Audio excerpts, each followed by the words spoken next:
The United Nations Secretary General calls Rohingya refugee stories unimaginable. Antonio Gutierrez visited them today in Bangladesh. He says he heard stories about migrants being murdered and raped, adding they only want justice and a safe trip home.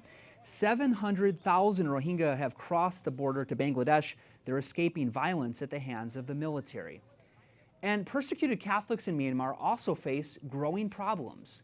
Myanmar is a Southeast Asian country. Of its 53 million people, only about 1% are Catholic. They're both a religious and an ethnic minority. To talk about this, we're joined by Philippe Nassif, Executive Director of In Defense of Christians. Welcome back. Thank you for having us. So what's the situation right now for Catholics in Myanmar?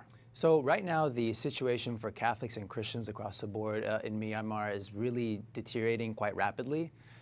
We have a very extremist Buddhist group that has started to really persecute the Christians on the ground in Myanmar across the board. First, they've been focusing on the Rohingya. They're an ethnic Muslim community in Myanmar that live in the western part of the country that you've all been reporting about. Now we have a Christian community, an ethnic minority, mainly the Kachin ethnicity that's in the northeast part of the country. They're predominantly Christian. Now they're under the gun. Their villages are being burned to the ground. They're being driven out of the country. And we're seeing a lot of reports just in the last couple of months of many of them being killed and driven from their lands. It's a really sad story. I know the country's first and only Cardinal Bo, spoke to EWTN News Nightly, and he said that the Catholics in the country are well respected by the majority of Buddhists. It's a Buddhist majority country. How can that help alleviate the problem for the Christians right now? You know, the issue is, and this is very similar to what we saw happening in other countries around the world. I'll use the Middle East as an example. In Iraq, where you had a lot of Christians with good relations with their Muslim neighbors, but when you have militant extremist groups with weapons, hundreds of men coming into your village, people are scared to stand up to them. So you can only hide a certain number of Christians in your basement or wherever in your property before they find you. And then they're going to go after the people that are protecting these communities. We're starting to see that happening in Myanmar right now, which is very concerning. We're seeing people sort of turning against these Christian villages. We're seeing neighbors that aren't standing up for them. And if they are, they're getting killed.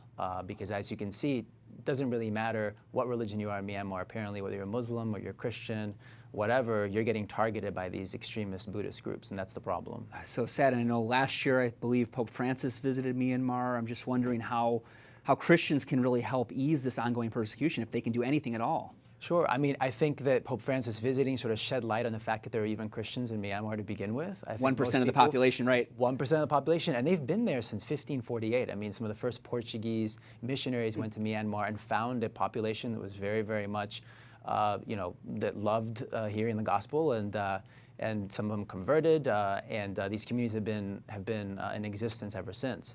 So we have to sort of protect these communities as much as possible. And certainly, the administration here in the United States, members of Congress need to hear more about this issue. Having the Pope visit definitely started that dialogue. Now, unfortunately, with the sad news coming out of Myanmar, their plight has been elevated.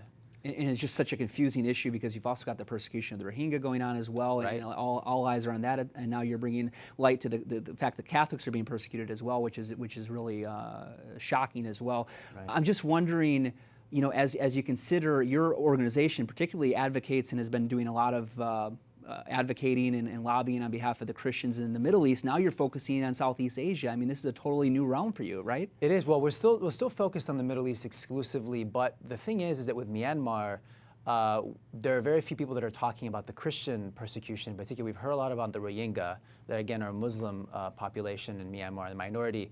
What's happened to them is horrible. Now we're seeing it happen to the Christians. And there's a real similarity between the small Christian minority in Myanmar and the small Christian minorities we've been advocating for in Iraq, the similarity being that most Americans don't know they exist. And then before you realize it, they've been exterminated and they haven't been helped.